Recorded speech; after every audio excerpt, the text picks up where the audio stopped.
Hello guys, welcome to this video tutorial. My name is Evans, and in this video I'm gonna continue looking at the June 2016 paper 2-2. In the last video we had been looking at document production, and in this video I'm gonna take a dive into data manipulation. Now, like I said, the past video, that I'll put up these files that you need to work with for this paper under the video for like the one that I'm working on today. I'll put up again a link. I've already zipped these files, okay? So if you need to download them, just click on see more just below this video and you'll be able to download these files, okay?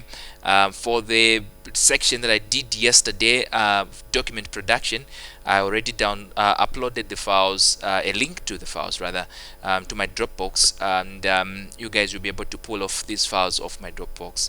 Alright, so I'm gonna continue looking at this paper. Now we're just going to focus on data manipulation. It's gonna be quite a lengthy video as well, because there are some things that I need to explain. I would also love to mention that this paper, guys, you really needed to understand your questions very well, otherwise you'll be making silly mistakes that will cost you a lot of marks. When I was trying to go through this paper, I don't know, 3 days ago or so, just to see what questions was coming and stuff, I noticed some part where I almost misunderstood the question rather. So then I just concluded to say, hey, you really need to take your time when you are reading these questions. You don't need to rush for anything. Better understand the question, and then you're going to make or do the right thing. Okay, so we're dealing with the data based section. May I just go back to my folder here and just open the erratum notice. Okay, so this is was given to the candidates on the day of examination, and an erratum notice, like I said the other day, in the other video rather, that it is simply just a notice that informs you of some change that would be made on an already existing paper. For example, if I produce a paper or a memo or whatever, and then suddenly I want to change something to that, or update that, or add something to the information that is already existing, then I would produce what is known as an erratum notice. Okay, so in this question, in this task, the erratum notice was to do with task 3 databases, and says that please add the following sentence to the instruction at the top of the page. Okay, so the instruction at the top of the page is that if the euro sign is not available, then we can use any other currency.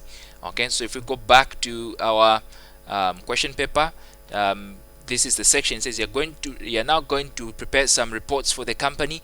Make sure that all currency values display the euro sign and are correct to 0 decimal places. Okay, so this is the part where the erratum notice come in. If you don't have this, some countries you may not have this because of the different document production package that you're using, word pressing package that you're using, and so in this case you guys would need to use that. Okay, so let me just verify, guys, that I'm recording this video. Otherwise you may find that you're not recording. My computer seems to be acting up fast today, so I was wondering if it was recording. Okay, so what I'm going to do now is to go straight into preparing and importing the file, the CSV file that by this time you guys are familiar with the concept of importing these files. Okay, so step 25, using a suitable database package, import the file jet226 yats.csv. Use these field names and data types. Okay, so these are the field names, and then these are the data types. Now take note of this part that says format to 1 decimal place, and also this part that says currency. Okay, so let's go ahead and open our Access. Open a blank database. Doesn't matter whether you give it a name or not. Okay, but it's good practice to always give it names. Okay, so what I'm going to do is to import the file. Okay, so I'm going to browse to my desktop and go to paper 2.2 in source files, and I'm importing a file, this one, yats 2.2 whatever. Yep, let me just verify that it's a correct file, otherwise we may. Okay, So that's the file, it's correct. So we go back to access, okay, and delimited. Okay, so we have delimited text. First row contains field names, and I love to edit my field name properties from here. You can edit your field name properties from here. Also, it's easy. But maybe for a change, let me edit them from here. Some of you guys, I understand you're editing your field names from here.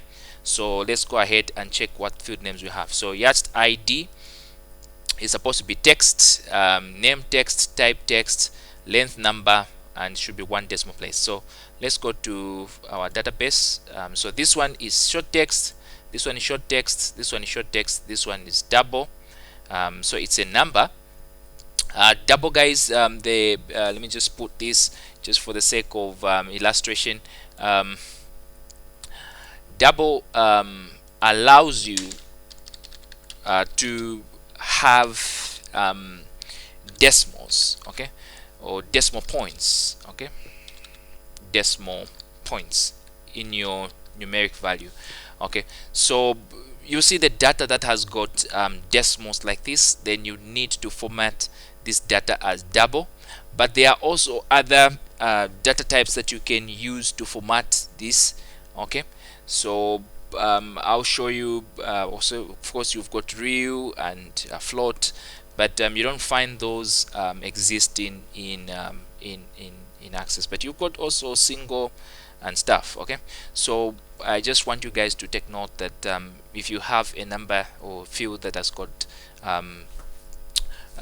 two decimal places, it's always good to just go for double.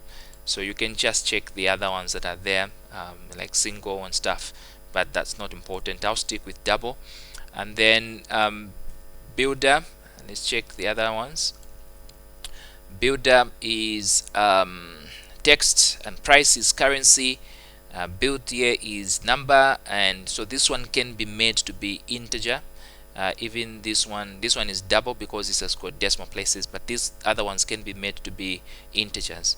Okay, so let's go back here.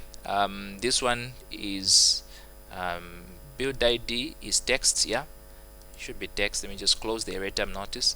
Build ID is text, and then price is supposed to be currency. Builder here, I will make it just integer. This one also integer, and this one also as integer. So you notice that all these values have been edited in some way. Okay, so it's important. So this is the other mean that you can use to set your field names. Okay, if I go back here, let me just go back and then go to advanced. You notice that my data types have been changed. So this is where we guys have been changing all these data types here. But I say there is also another way where you can change these data types just from this window and changing it from there. Okay, so let's go ahead next and then choose primary key. Let's see if we've been told to choose some primary key of some kind. Yeah, set Yacht ID field as primary key, and then we save the data.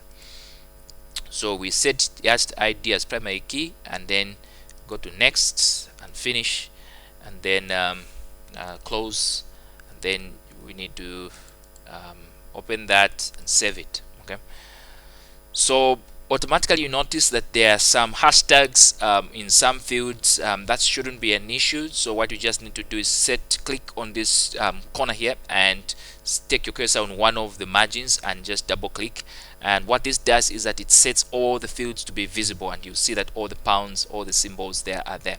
So the other thing, guys, that we were told is to change, or rather to take a screenshot evidence showing the field names and data types used in the table, and we insert the screenshot into our evidence document. Okay, so so let's come back here and go to home and change our view to design view, and we need just to set these fields as data type to the data type that we have set. Now may I say that usually which one determines whether this part of the field, let me just say this part of the screen should be part of this screen. Okay, it should, whether you're going to have something like this as your evidence or just something like this. Usually what examiners want a guide to that is you're supposed to come here and note which one shows this. So the one that shows the formatting that has to do to one decimal place is the one that you're going to highlight here. So the one that says length is the one that we're going to highlight, because examiners want to see that you have actually set this property to one decimal place. Also, the format for this, I'm going to set it as fixed, I think. Yeah. What I want to set it as, or the reason I want to set it as fixed, is because I want to take advantage of the decimal places that are going to come from that. So when you say it's fixed or it's standard, what Access is going to be doing is that it's going to allow the number of decimal places that you've set to, and then the rounding off is going to take place quite well, and the number is going to be displayed in form of decimal points. Okay, if you don't put this, you'll find that your numbers are going to exist the same way your database is existing. Those that have got 2 decimal places will be 2 decimal places, those that have got 1 decimal place, and it will look as though you didn't set this field, the length, correct to 1 decimal place. Okay, so like that, I'm sure it should be able to do that. So let's just, before we take the screenshot, let's just verify that it's actually correct to 1 decimal place, and you notice that length actually has been set to 1 decimal place. If you ignore this section for fixed, if you just leave it as blank, then it may not set this field to 1 decimal place. Okay, so I hope I've made that clear. So I'm gonna just have to get a screenshot of this, including this section, because this is where I set the number of decimal places to be 1. Okay, so in some cases Cambridge may ignore this part, but I just love to be sure that my examiner is not going to struggle lest they are looking for a decimal places, the decimal places that I've set. So this is how I'm going to do that. So let me get a screenshot of this and go back. I don't know, our evidence document should be this one. I last used it yesterday when I was recording that. So I don't know if it is this one I last used. It doesn't seem to have stuff in it, so I'm just thinking, let me just go back, guys, to my folder. I hope I did record. I hope. Okay, it should be this one. Otherwise, it should be this one. No. I probably didn't save. I left this document open. I left my computer on, and probably because I left it on, there was no power. I found the computer went off, so probably this stuff was not saved. And then when I opened Word document today, or Word, Microsoft Word today, it was asking me to recover some files, and I ignored that. I said, come on, I do have these files already existing, so I don't need that. But I did know that I didn't save this, because I was thinking I was going to record the second video, but I had to go and attend to my wife because she was not feeling too well. So I had left everything open, and then I ended up just sleeping like that, and woke up. I found there was no power and the computer was off, and since I'm using a desktop computer, there was nothing like going into hibernation like a laptop does. So my apologies, guys, but you guys, you're able to see my evidence document in the other videos. So I'll skip to the section that has to do with database view structure, which is step 25. Let me just verify that. Yeah, this is step 25, and this is where we're going to paste our evidence screenshot. Okay, so I'm just gonna paste it there. So guys, like I've said, please ignore the other part. You can see my evidence document in the other video. Okay, so let's continue so that we don't waste a lot of time. Let's go back to the question paper. So we're done with step 25. We go to step 26. We create a data entry form to include all fields from the Yacht table. So let's go ahead and let's go to go to create, and then we are going to create a form wizard. Using form wizard, we're going to design a form. Okay, so we are going to use all the fields from the Yacht table and go to next, and then I'll allow them to be just as columnar. What this means is that I'll have my labels on the left and my title on top, and then I'll have the field names like that. So the orange part is actually showing you that these are going to be the titles or the headers or the labels, and the yellow part shows you that these are going to be the text boxes and the drop down menus and or drop boxes rather, or combo boxes, and so on and so forth. So next, and then go to modify design. Okay, so again, it's always good to give your forms appropriate title when you're working with these forms. Sometimes like J226 yet it's not so much a good title.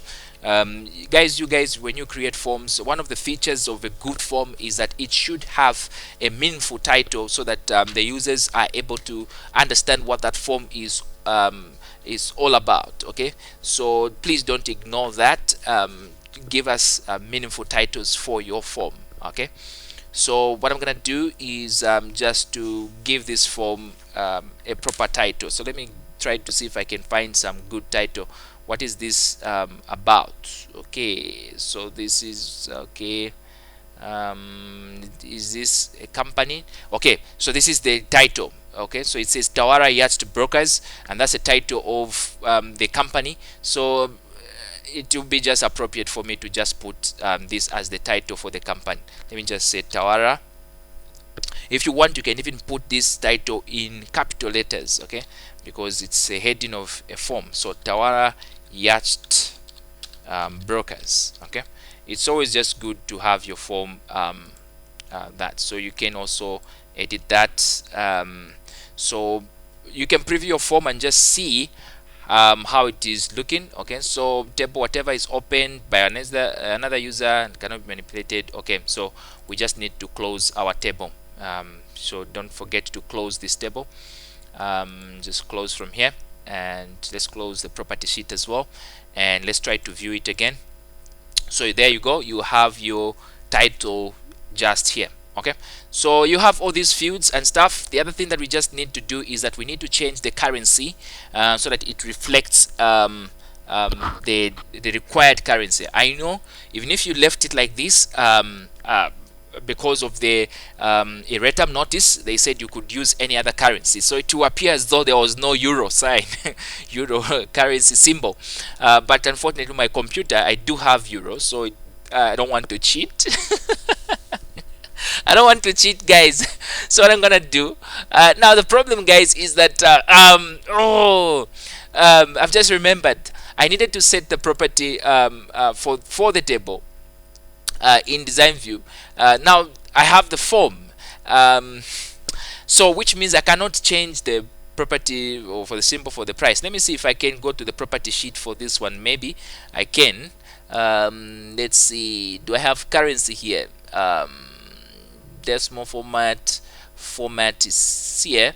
Let's see if I have euro. Okay, there you go, euro, and let's try to preview it again. Okay, there you go. Okay, so I was getting concerned because because I was thinking I was going to edit here again. Okay, so now that we have this set, okay, it looks good. Let's go back to the question paper and find out what step. So we've created a data entry form to include all fields. Guys, may I also say here that some of these questions are going to be asked in the theory paper. I just brought this perhaps as just a thing that I just need maybe to clarify. You guys will be asked in your theory paper to draw up screens or input form or input capture forms or output screen forms and stuff, and this is basically what you're supposed to have: a heading, some labels, and some text boxes and drop down boxes if need be, and some instructions on how to fill this form, and some navigation buttons and stuff. This is what actually makes up a good form, and when you write that in they ask you in theory paper to draw up an input screen form, you guys, these are some of the features that you should be able to put up there. Guys, may I just do this so that you guys you understand? So suppose I draw an input screen form like this. Okay, this is good. It has got my title, it has got my labels, it has got my thing, but it lacks some navigation buttons like left, right, or not left, previous, next, and then submit, save, delete, all those things, add new record, all these buttons. okay, and you need just to have proper instruction on how to fill this form. Please enter data like that, and then these should be some sentences, and not just ID, enter this and enter that. At least there should be that. So you guys don't forget, this is very important on this section when it comes to do with your theory paper. Okay, so I want you guys to do very well, like I want you to do very well. I have one of my subscribers, he was telling me the other day that some of the lessons that I put up prior to his exam really helped him, and he managed to come out with an S-star from his course, and that was really encouraging on my part as well, because some people were telling me initially when I started recording these videos, some of the videos are very long, and they sort of, okay, don't worry if they're very long, but I would love to really just come out and emphasize certain points. I don't mind if it takes 5 hours for me to emphasize certain points until you guys really understand, and you go in the exam room with confidence, and you approach the paper, you open the paper, you know what you're supposed to do, you know exactly what each concept you're supposed to apply on every question that you're asked for. That is what makes me excited when I see the results. They come out in school, like for my school, and then they are calling me, my management is calling me to tell me about the result. Your student did exceptionally well. That is what makes me excited. And for your own record, guys, last year I was teaching a computer science class, okay, and in my class, top in the world student in computer science in the November 2015 exams came from my class. Okay, he came from my class. So my class produced the top in the world student in computer science. So don't take my lessons for granted. I know what I'm doing when I'm emphasizing certain things, because I know when I'm marking certain papers, students make silly mistakes, and those, if you add up let's say 15 silly mistakes, and each one was costing you 1 mark, imagine you've lost 15 marks out of a 100 mark exam, and that leaves you around rather 85 percent, and 85% may not be an S-star, it may be an A. And so imagine those silly mistakes. If you capitalized on working on them, you could get that. So guys, I encourage you to really just take your time and learn this stuff and enjoy the videos also. I try to make them as interesting as possible with my funny laughter also. Somebody was telling me that I've got an interesting laughter, and they should use it in a cartoon. You hardly hear Tom and Jerry laughing, so I love Tom and Jerry, by the way. Okay guys, let's continue, otherwise we may finish this video with just those laughters. Okay, so let's go ahead guys. Sorry if I've taken long and if you're upset by my laughter. And so okay, so create a data entry form to include all fields from the arts table, and we've just done that. Now we're supposed to use the form to create in step 20, the one that we created in step 26, to enter the record as it is. Okay, so I'm gonna just bring up my access like that, and just probably minimize it like this, so that I can see the record, and then go on to new blank record, and then enter this data as I see it. So MO126. And remember guys, like I said in the video yesterday, that Cambridge expects you to enter the data which is in bold, like this one you see here. It is in bold because it has to be exactly as it is put. Okay, there's 1 mark that is allocated for you to really just when you are accurate. Okay, when you are accurate, there is 1 mark that is allocated for you just to be to enter data accurately. Okay, so this is Alex or Alex Alex, and then you have motor. It's supposed to be capital, so motor, and then you have 26, and you have 155 FAL, and you have 795,000. Okay, and you have 2011 6 and 3. Okay, so just go ahead and verify that your data has been entered accurately. Okay, so check your data for errors, okay, and save the data. So I'll save this. This is done. Okay, and then take screenshot evidence showing the form completed with this new record, and place this into evidence. So what I'm gonna do is just to get this screenshot. Let me just enlarge this a bit and get this screenshot. Just get it as it is and paste it in my evidence document. So let's go to my evidence document. Okay, There you go. Okay, so I'm not going to just waste time trying to arrange stuff here. You've seen where you're supposed to paste your evidence document and all. So let me go back to the question paper. And okay, so evaluate the design of your data entry form.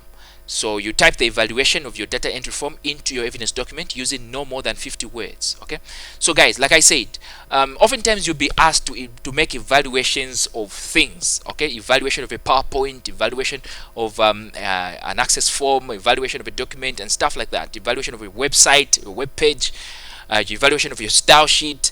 Okay, there will be many things that you'll be asked to evaluate. Now what you need to know is that when you talk about evaluation, you're looking at both the good things that have worked out for that thing and also the bad side of that, the limitations and the benefits, okay, the drawbacks of that thing. Okay, so if you look at this form, what are the drawbacks of this form? Just by looking at this form, you'll be able to see some good things about the form, and then you also look at some bad sides of this form also. For example, I can start with the bad sides and I can say, well, this form has no navigations. Okay, we don't see any button here like go next and stuff like that.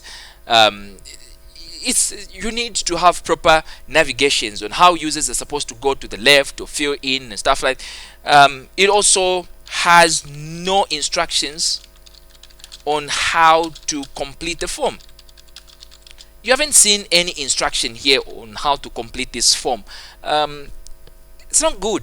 If a good form is supposed to have instruction, guys, on how you're supposed to complete it. Okay, we have the title is good. Okay, title is good, at least gives the user some information to say, hey, this is what this is all about. And then also we have appropriate, or let me just say consistent layout. Okay, you see how our layout is for the text boxes. Everything is smart, nice and stuff. Okay, so we have consistent layout, not layout.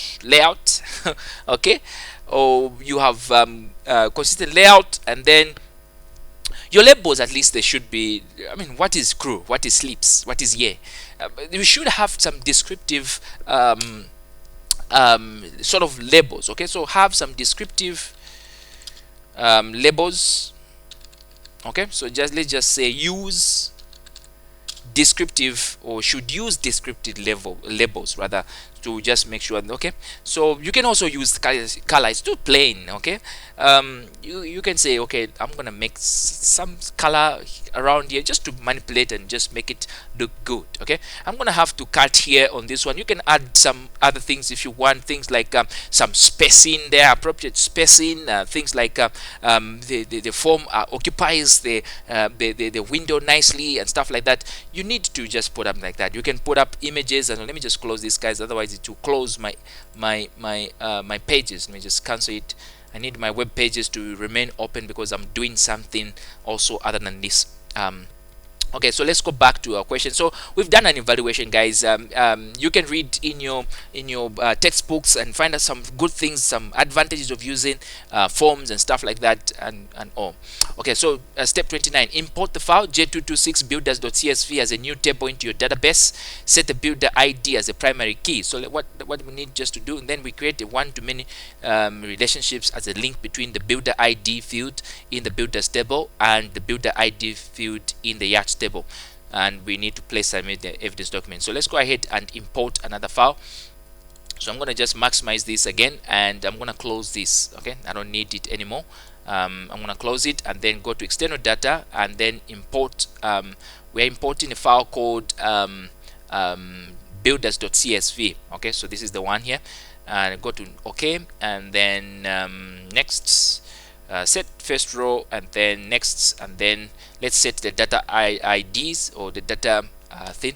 So the builder ID is short text, okay, and the builder name is also text, and the address is text. You can even tell that this is alphanumeric data. It has got numbers and texts. Then this is also text, and this is text, as you can see. And then go to next. We set the builder ID as the primary key, and then next, and then finish. Okay, now that we're done with these tables, we have been asked now to create a relationship Okay, so create a one-to-many relationship as a link between the builder ID field in the builders table and the builder ID field in the yachts table. Okay, so we need to create this relationship. So let's go ahead and go to database tools, relationships, and then select both tables. Okay, just double click on them, close it, and then we are getting this builder ID to link it to that. So we have that one, reinforce integrity, and try to create. Okay, so Microsoft can't create this relationship because this relationship and enforce information integrity. So I'll explain what this actually means. That you can create so edit data so that records in primary table exists for all data fields. Okay, so what happens, guys, is that sometimes you in your primary table, that is in the builders table, which has got the primary key, sometimes we may not have entries that are existing there, or we may have different data that is existing there, and the refresh integrity thing will not work out for that. Okay, it is also important to note that somebody was asking me the other day that what does the refresh integrity do? Okay, it makes sure that the data that you are trying to link, the two fields that you're trying to link in the two tables, actually have consistent data. Okay, data that is actually common data, and then there are no blanks or empty spaces or empty records that are existing, or empty field data items in those records. The refresh integrity will reject that. Okay, so just to make sure that you guys really understand, if you try to build the relationship there, just say refresh integrity, enforce it, and you'll see that it will say no. So what I'm going to do is that ignore the aspect of refresher integrity, but what you need to make sure is that you need to make sure that you have your one-to-many relationship visible here, because this is what you are creating as a one-to-many relationship. Okay, so the question says that we create a one-to-many relationship as a link between builder ID field in the builders table and then also builder ID field in the yachts table, and we place evidence into our evidence document showing the relationship between the two tables. Okay, so what we need to do now is to just get this screenshot, say create, and you see that the relationship has been created, but it doesn't show those parts where it says 1 to infinity and stuff like that. But don't worry, we also need just to edit the relationship so that we get a screenshot of this. So I'm going to just do this and then get a screenshot of this. Okay, just get this. So my relationship is this one, which is showing that it's my one-to-many and it has been created. Okay, so I'm just gonna go ahead and paste this into my evidence document. So relationship between two tables, that's that one there. Okay, so we go to the next question. Now, step 30 is about creating a database report, and using fields from both the yachts and the builders table, produce a report which one contains a new field called total bets, which is calculated at runtime. So this field will calculate the total number of bets adding slips plus crew. Okay, so only the records where build year was after 2010 and length is 40 or less, and then shows on the fields yacht name, builder name, and stuff like that, and then in this order. So this is the very part that I want. When I'm marking ICT papers for most students, I find out that they don't care about the order in which these field names appear. Listen, this is a one mark which, like I said, you cannot afford to lose, because it can be that's one single mark that you needed for you to go to the boundary or to go to an A star or an A. Okay, and just by missing an A star by one mark, guys, it hurts. It hurts. It hurts a lot. Okay, so you cannot afford to leave any stone unturned. Okay, so just take it easy, and you need to make sure that these fields are actually appearing in the order in which they have been listed here, and then you need to sort out in the ascending order of type and then descending order of length, and as the field name, orientation, landscape, whatever, and all these other things that we need to do. So for the sake of time, I'm just going to do the features here. You guys can read them out if you want. Yeah, I'm just going to do that and start working on. Now, what I encourage to do, guys, usually, like for me, when I'm building database reports, I first of all create a query. I know we have different ways of creating these reports. Some they just go ahead and start with the report wizards. Other they go ahead and just design the report like that. I love to do it with a query, and then I can just import the query into my report. I find that very easy. Okay, so I'm going to select which tasks I can do with the report. So the first task of a field which is supposed to be calculated runtime can be done with a report query, and this second one can also be done with a query. This one can be done with a query. This one can be done with a query. Okay, so the first 4 can be done with a query. Okay, so I'm gonna do the first 4 with a query. So I'm going to close the relationships. Let's it tells me that just say okay. Let's it tells me I have just save it and then create. This time a query wizard, and simple query. I want to create a query based on some data. So what I'm gonna do is to get the data that I want. Okay, so what I want is these fields in this order: yacht name, builder name, type, length, price, build year, country, and total birth in this order. Okay, so I'm gonna go back here. Okay, so the first one is supposed to be yacht name. Okay, yacht name, it is in the other table in yachts. So yacht name, double click on it, then builder name, it is in the other table. So builder name, and then type, it is in the other table. So don't get tired switching in between tables. So type is here, and then length, and then build year, and then country is in the other table. Country, let's say build country, and we have total births, which is a field that is calculated at runtime.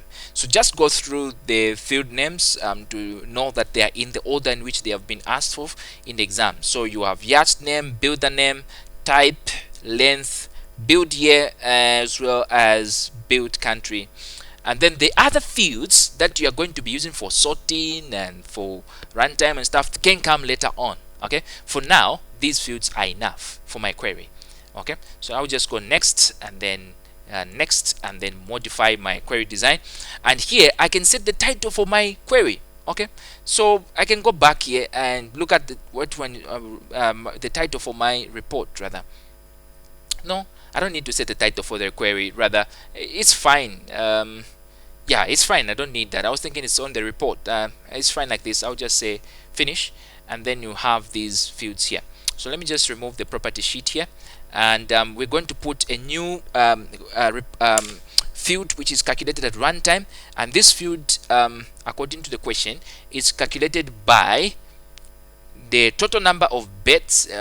We add, let's say, calculate the total number of bets by adding slips plus crew. Okay, so we add the field, all the values in slips, we add them to crew. Okay, so let's come here. So this one is going to be square brackets like that, and then you have slips, okay, plus square brackets crew, like that. Okay, I've just written two things: slips plus crew, and I just click anywhere else, and you'll see that automatically Access knows what I'm trying to do.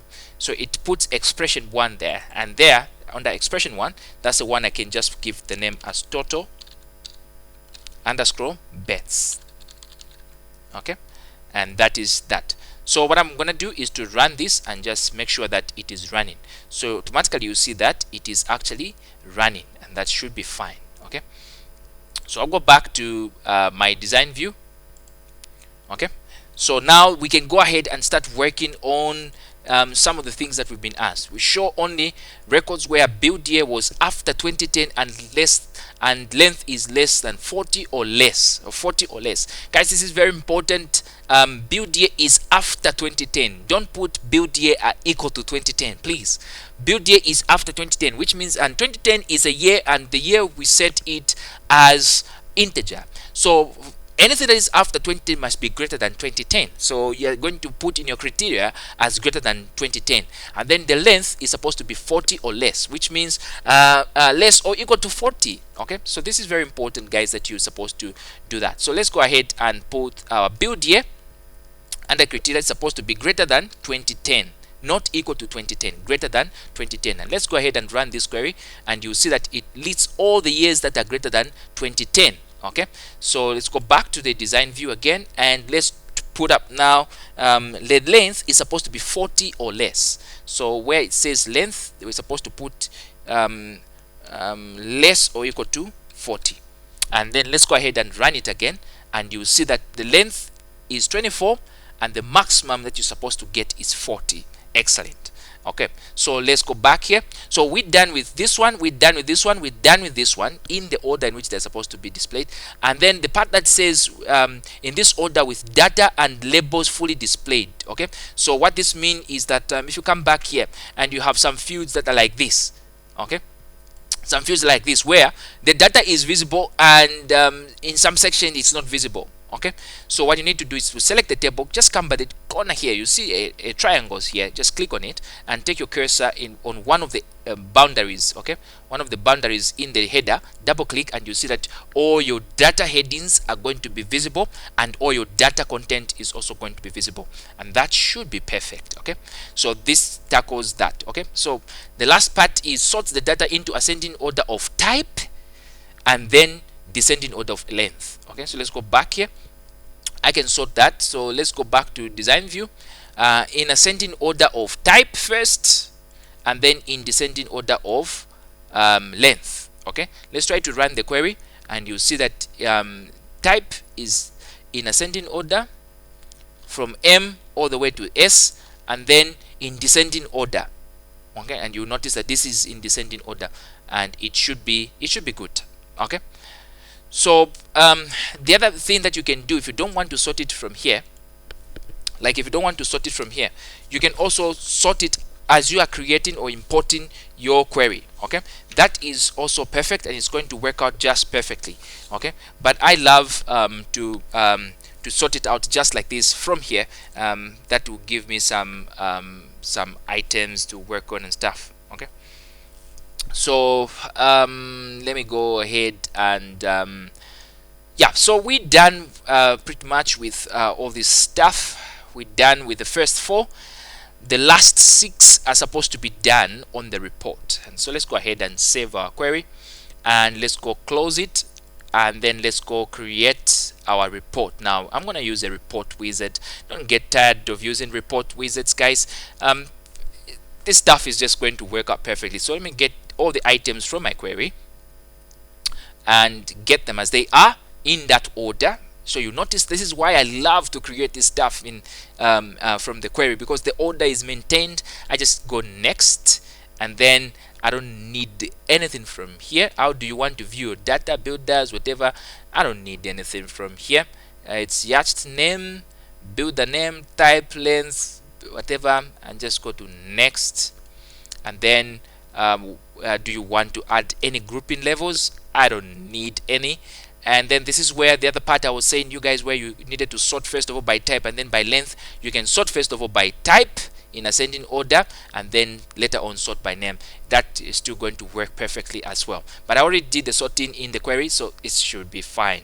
So let's go next, and I'm going to use these columnar, tabular, and just fine. Let me see which one I can use. Okay, I'll go for tabular because I have my headings on top, my title on top, and then all these data items there.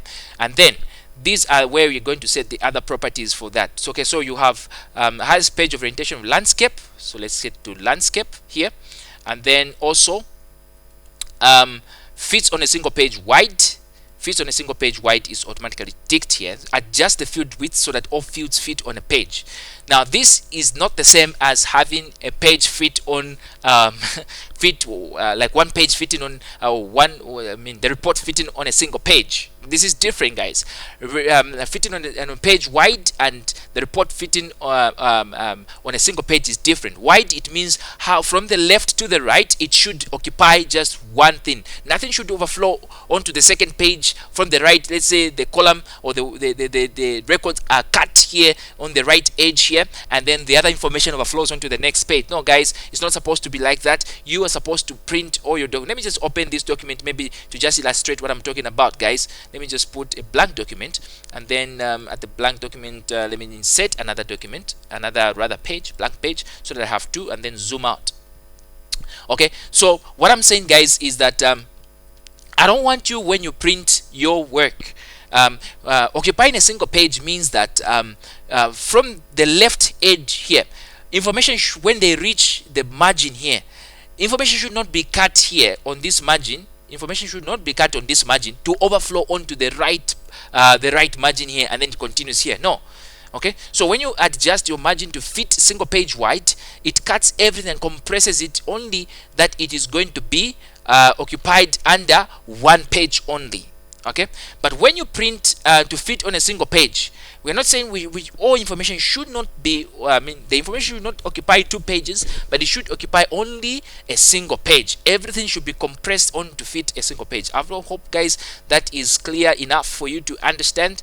If it is not, rewind the video and then you can do that. So this is where we can edit the title of the report, and the title of the report is supposed to be yachts less than 6 years. So I'm just gonna copy this. You don't have this privilege of copying this. I do, because I'm using a soft copy question paper, and I'm just gonna paste it there. Okay, so yachts less than 6 years old is the title of our report. Okay, and this is why it's important to be ticking what you have done.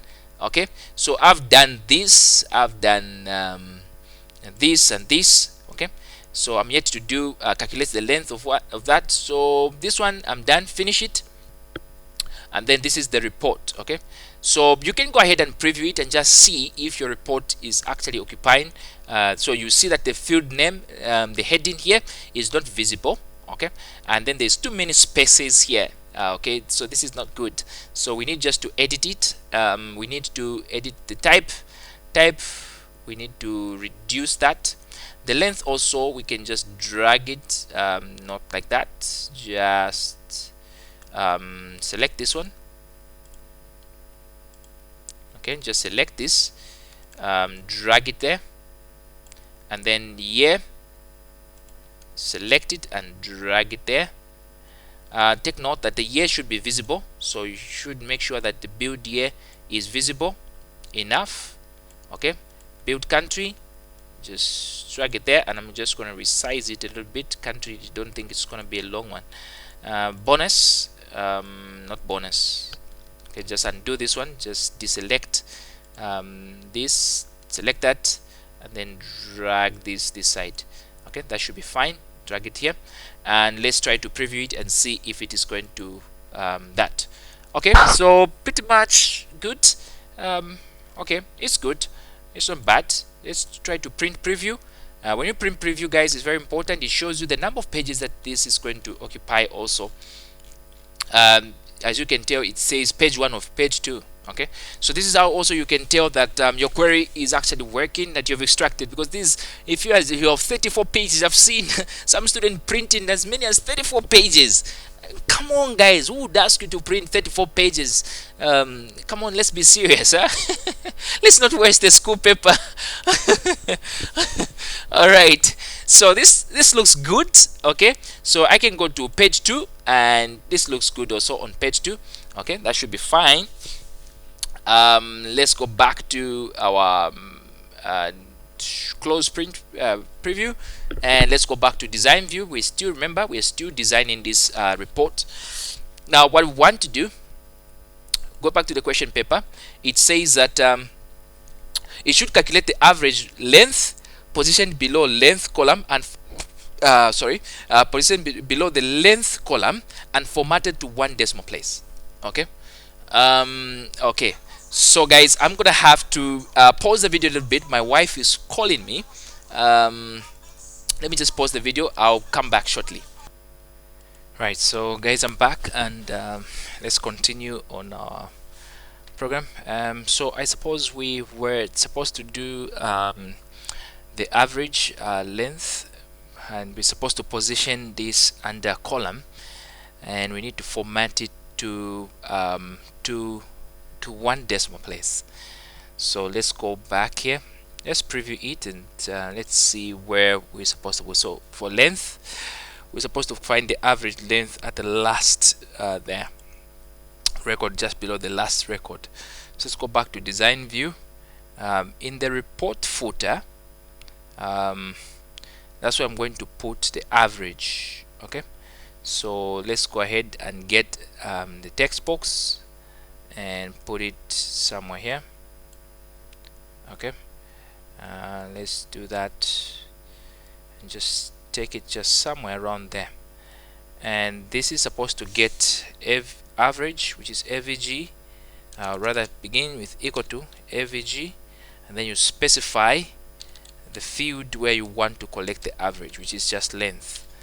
Okay, and then sorry, so it's supposed to be average brackets, and then at the end there, because the square brackets, they represent a field name, okay, or rather a column or a row, not a row, a column, okay, an attribute. Okay, so make sure just that your name is visible, and then the label or the text that's supposed to be there, it's supposed to be calculates average length, position below the length, has the label average length to the left of this number.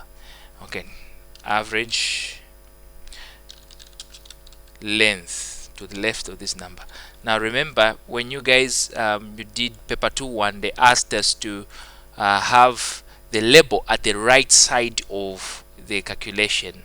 So what you need to do is to just select that and click where the gray part is and just move it around there, and then you see that you can move. So I can move it and take it to the right, and so on. Okay, so let's go ahead and preview this.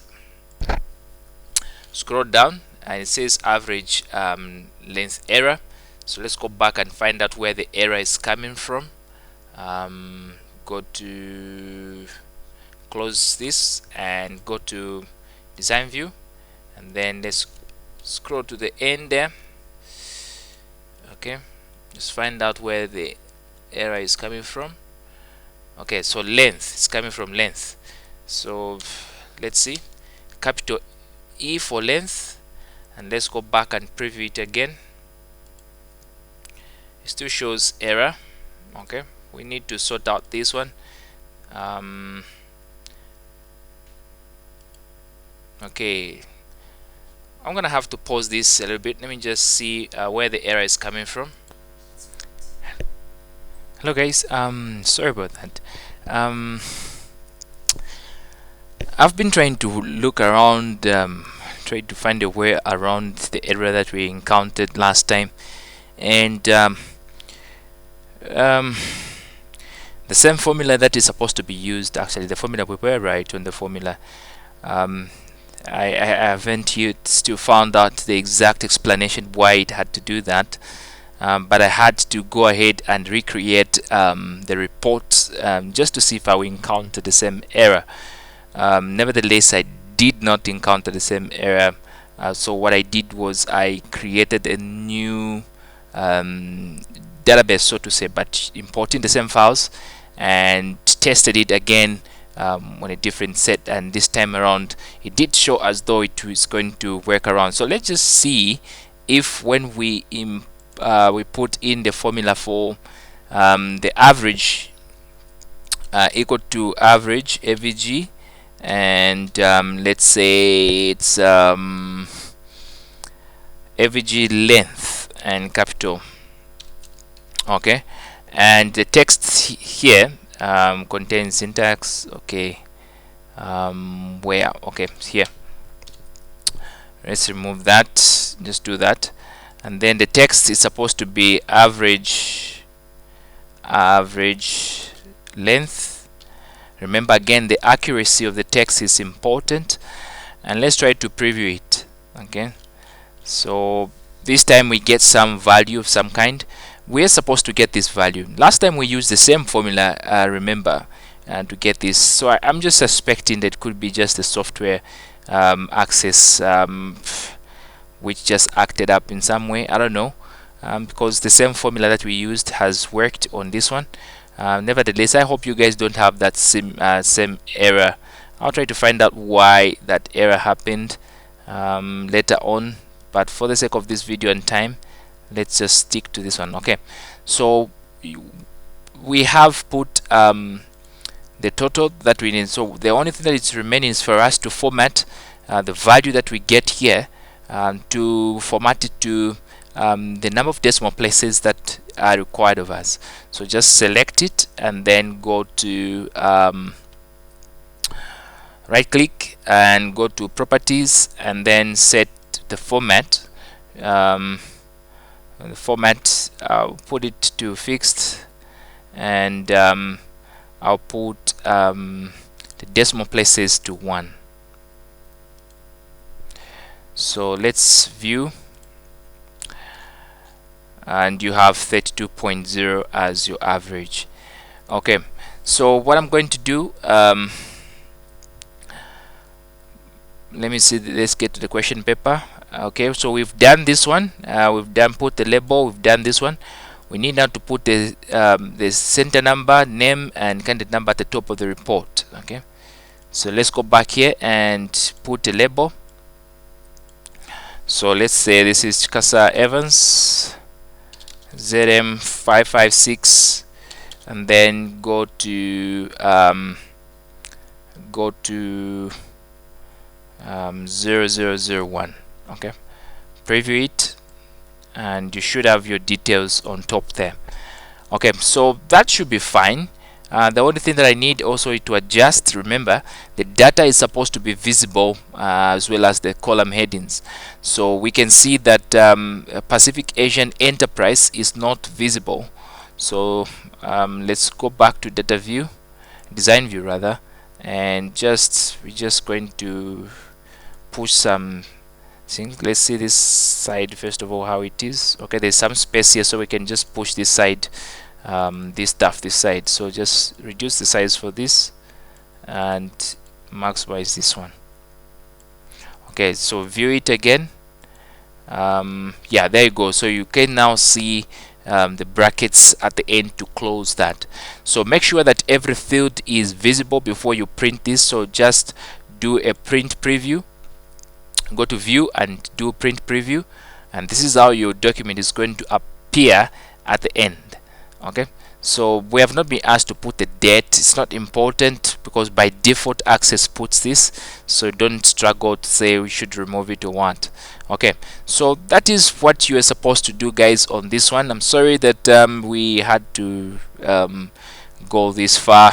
Anyway, you didn't even see me going back through the process of working out what was causing that error, but it did take me some time because I had to recreate the database again. The same procedure that we followed, everything was exactly the same, and again, that's why I said it should have been just a software error, and I hope you guys don't encounter that. Otherwise, I didn't change anything. Everything is just as it was in the previous part. Okay, so what I want to do now is to save the report and then print out, make sure that you have entered your name, center number, and candidate number, and print out that, and then we are going to place now evidence document screenshot showing the formula that we used in the calculation of the average length. So let's go back here, and what we just need is a printout of this. Okay, just get a screenshot of this, and this is what you're going to put in your evidence document to show that you did calculate your average. Okay, so that is that. Let's go back here. So this is fine, and you can go ahead and print preview it. After that, then you can go ahead and just print it. You should have 2 pages. This one is showing you have 2 pages, and that should be fine. All right, so I'll close this one, and we'll go to the next step in the video, which is the last step of data manipulation, and we are also going to produce a report on this one. In the other video we did produce an extract. In this one we are required to produce a report. So what I'm going to do again is to identify which sections I can do with a query, and then the other ones I can just import them into the report. Okay, so select only those records where builder name field contains yacht, and then field country is New Zealand or Australia, and then the field names that are supposed to show are only these, and then the services are in this order, in this order, and then we sort the price in a descending order and has a page orientation of portrait, and so on and so forth. So again, we're going to go through the same process of creating a query for this one. So let's go to create. Let's save this one first of all, I think we're done with this one, so there's no need for us to have it closed, open rather. So query wizard and simple query, and we are going now to select the fields that we need. Okay, so I did see that the fields were going to start in the order yacht name and then builder name. Let's see, builder name, then type,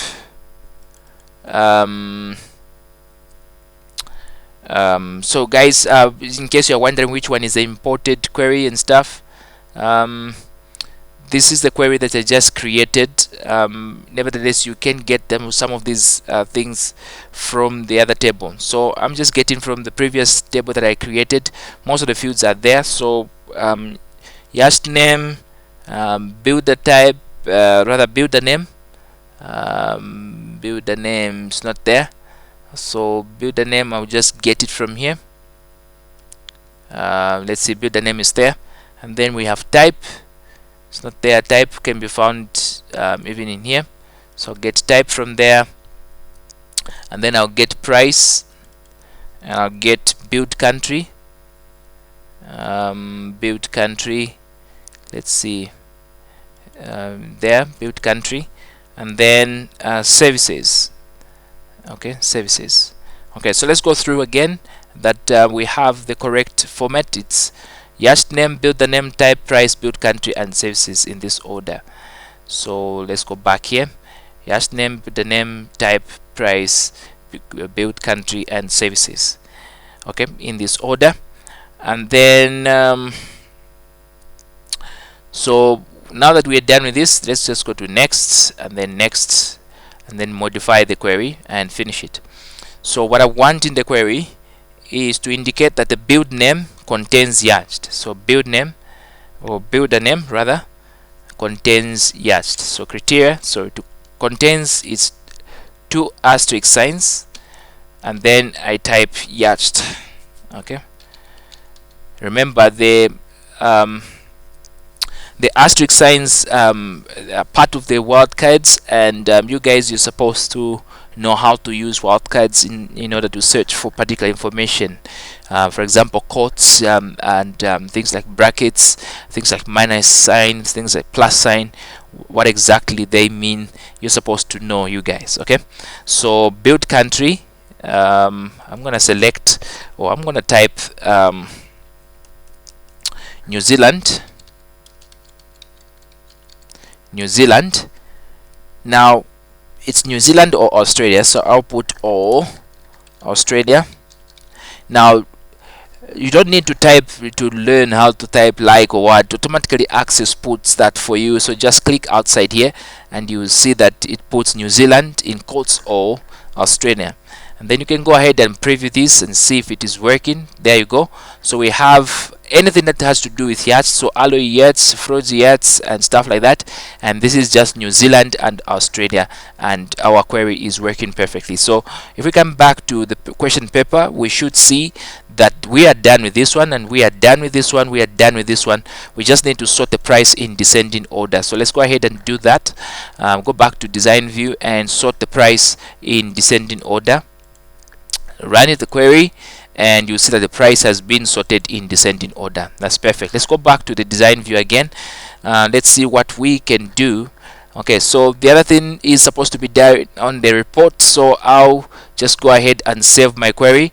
And then guys, remember again, you need to save your query before you start to create your report. Okay, because if you don't save your report, the query, the report is going to be built based on the query that was last saved, and you may find that you may not have done descending or New Zealand and stuff, and then you build the wrong query. Okay, so you make sure that before you start to design your report, you make sure that you have saved your query. Okay, so let's go ahead and create, let's close this first of all and go ahead and create our report.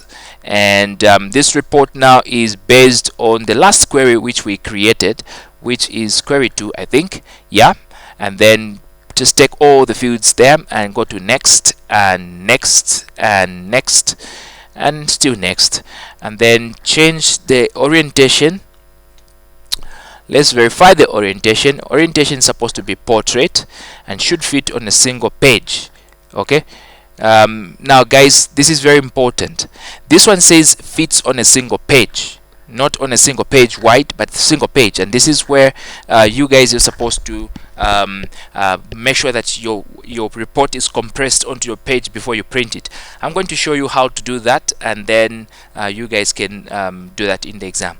Okay, so I'll still adjust the fields to fit so that they fit on a single page wide, but I'll show you how to do it so that the page going down, the page also fits there. So let's go ahead and put the title. So the title is Oceania Yacht Brokers. Okay, just copy that and go to that and paste it there and finish. Okay, so we do have that, and let's go ahead and preview it. Okay, so the hashtags, like I said, like I've always been saying, the hashtags really just mean that this is going to be printed, rather the field size is small. Okay, so you need to increase the size of the field. Okay, so what I'm going to do is to go back to design view and just enlarge this. So let's put that like that, and then just enlarge this. Okay, go back and preview it again, and there you go. You'll find that that is not there.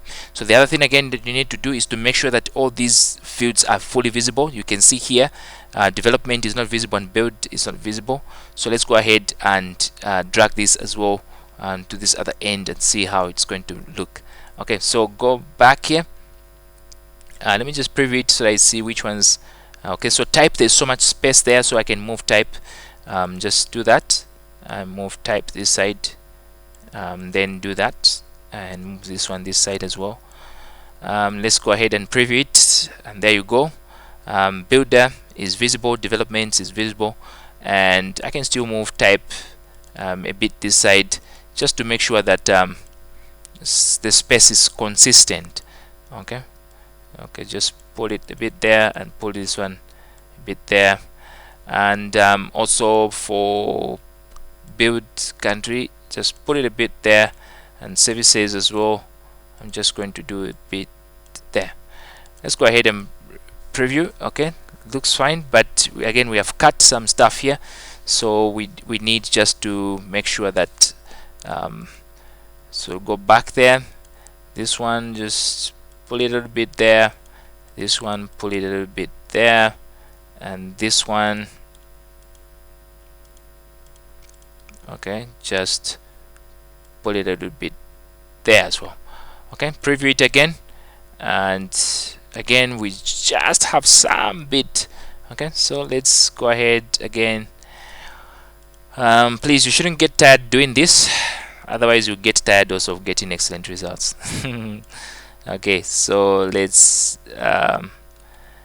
increase this size. Okay, almost there guys, almost there. Okay, so let's do it again one more time. Just reduce the size of this, just there, and then drag this side, and just this should do it. Let's preview it. Okay, so everything is visible now, so this is perfect. Okay, so we have managed to finish this part. Let's see if so we just need to put our name, center number, and country number at the bottom of the report. So let's go back here. At the bottom of the report we need to put that. So you can either put this in the report footer or in the page footer, but preferably you can put it in the report footer. So just put first of all your name there. Just say Chikasa Evans, ZM 556, 0001. Preview it, and you see the name is there at the footer. Now what needs to happen guys also, like I said, the pages, number of pages, it's not necessary, but I'm going to just remove them so that this report looks professional. Okay, then go ahead and preview that, and that's good. Okay, now on the section where you have to fit the page on a single wide page, let's go to print preview, This page already fits on single page, but suppose you had a lot of text and a lot of records and they had to go there. So you go on your printer, and under your printer properties, I think, let's see, pages per sheet one. This one doesn't give me that. Let me see, page setup. Okay, so close this one. Let's come to page printer setup. Let's see if okay, this one is not giving me what I really want to see. There is a setting that you can change so that it fits on a single page, but I don't get this setting here, not even on the printer, because it's supposed to be. Let's go printer setup, find out. Nothing, it's supposed to be here. Okay, but probably it's because the page is already fitting on one page. You notice, for example, when you are in Word, let me just show you. When you're in Word and then you want to do your printing, okay, you can set up your your page setup, or just here where you say that where is that, custom margin, one page per sheet, and then you can set let's see, one page per sheet. Yeah, that's the feature that you're supposed to use, one page per sheet. Okay, everything much looks the same or good. The feature, let's see, so in Excel, let me see if it's there as well, because you guys as well, you're going to be producing reports in Excel, and the feature for setting fitting a printout on a single page.